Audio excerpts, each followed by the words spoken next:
Olá pessoal, tudo bem? Espero que esteja todo mundo bem aí, né? Retornando das férias, a gente iniciando aí mais uma etapa, né? Segundo semestre, mais um bimestre.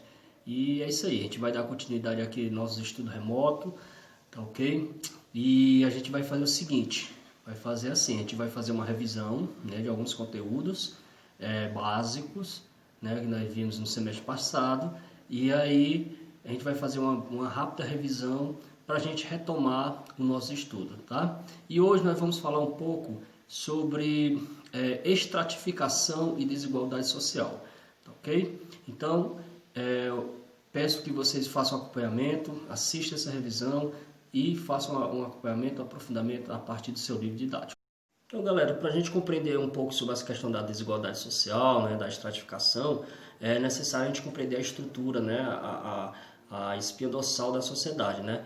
Então, a estrutura da sociedade ela é pautada, né, ela é determinada pelo modo que se organiza essa sociedade, né, nos aspectos econômico, cultural, social, político e histórico, né? Por exemplo, a nossa sociedade brasileira ela é pautada, né, como diz aí no livro, vem bem claro no livro que ela é pautada em cima de três bases, né? O trabalho escravo, o patrimonialismo, né? A questão do poder, e o patriarcalismo, né? A questão, né, social, né? A questão familiar. Então isso comprometeu, né, até hoje as possibilidades de algumas classes sociais a bens de direito, né?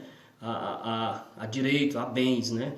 Sobretudo negros, indígenas e mulheres, né? Em cima dessas três bases aí, né? Essas três bases da sociedade brasileira, isso no seu passado, né? No aspecto político, econômico e social. E a gente falando aqui de mobilidade social, o que é isso? Mobilidade, né? Vem de móvel, vem de se mover. Então a mobilidade social ela é determinada pela possibilidade de um indivíduo, ou vamos dizer assim, uma classe, mudar de posição na hierarquia social, né? Na pirâmide social daquela sociedade.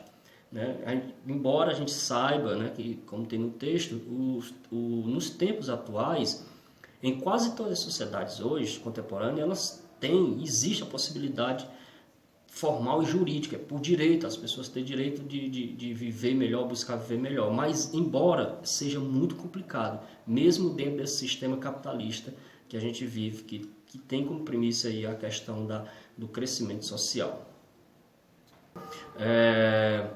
A questão das castas é uma comunidade fechada, hereditária, ou seja, não tem nenhuma mobilidade social. Aí a Índia como exemplo. O estamento é muito rígido, é fechado, mas tem uma remota possibilidade de mobilidade social. E aí é um pouco mais aberta, né? O exemplo disso foi as sociedades na Idade Média, né, que tinham, né, grande dificuldade nessa questão. E por último, as classes, que é uma coisa que é mais conhecida da gente, que são divididas aqui, por exemplo, no Brasil, como classe alta, média, baixa.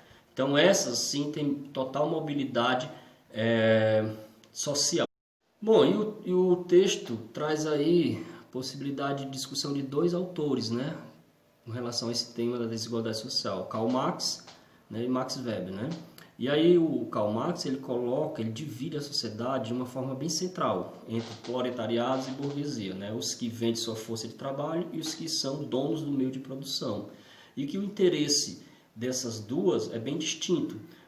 A primeira, né, os trabalhadores, os proletariados lutam por melhores condições de trabalho e melhores remunerações, melhores salários, né? Os patrões nada mais quer do que simplesmente atingir o maior lucro possível.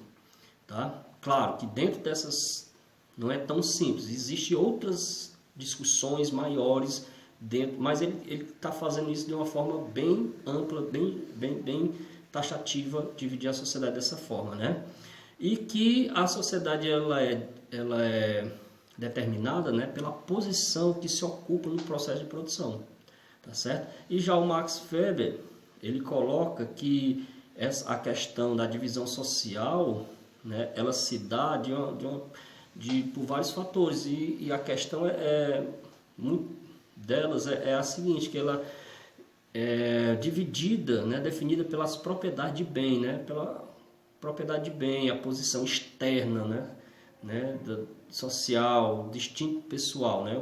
Os grupos se diferenciam pelo prestígio ou pela honra social, que esses, né, que tem mais, vamos dizer assim, prestígio, eles se preocupam impor as suas vontades aos outros, né? A questão da dominância está sempre, né, na questão dominante aí, né? E aí ele cita os grupos políticos como esses grupos políticos eles estão por trás dessa sociedade, né? Eles apenas estão ali para servir, né, e impor essa sua vontade, né, essa sua dominação de uma determinada classe ou de determinadas classes sobre as outras. Bom, e aí no Brasil, né, o livro também trata aqui um pouco do Brasil, e o engraçado é que dentro do texto o que chama atenção é que é a explicação ao longo do tempo para falar sobre essa desigualdade social no Brasil hoje, né?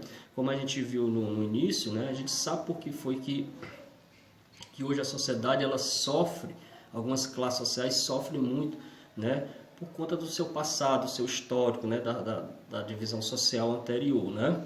Mas aí se busca essa explicação da desigualdade social no Brasil através da questão da concepção natural das coisas, né, dos naturalistas, né? Por exemplo, a questão da seca, né, para justificar o abandonar o Nordeste por muito tempo. E aí vem também a questão da miscigenação, né? Segundo os europeus, a miscigenação diminuiu a sua inteligência, né? Ao longo dos anos que os europeus foram se misturando ali a outras raças, a indígena, a africana, foi diminuindo sua inteligência, né? E hoje no Brasil, as discussões da desigualdade no Brasil contemporâneo, na sociedade contemporânea, são em torno das categorias de classe, de gênero, de geração, raça, etnia e de orientação, né? Orientação social, sexual, enfim. Então, essa é a discussão hoje em torno da desigualdade social no Brasil. Então, galera, é isso. Espero que tenha ficado alguma coisa, né, para vocês, esclarecido alguma coisa para vocês a mais aí do capítulo. Não esqueça, você tem um livro didático aí para se aprofundar muito mais, né, e outras ferramentas como a internet para você buscar mais conhecimento. Então, essa é a dica que eu dou. Aproveite aí, né, você em casa, aproveite para estudar, para colocar, né, seu conhecimento, buscar mais conhecimento cada vez mais, ok? Então, um forte abraço, até mais.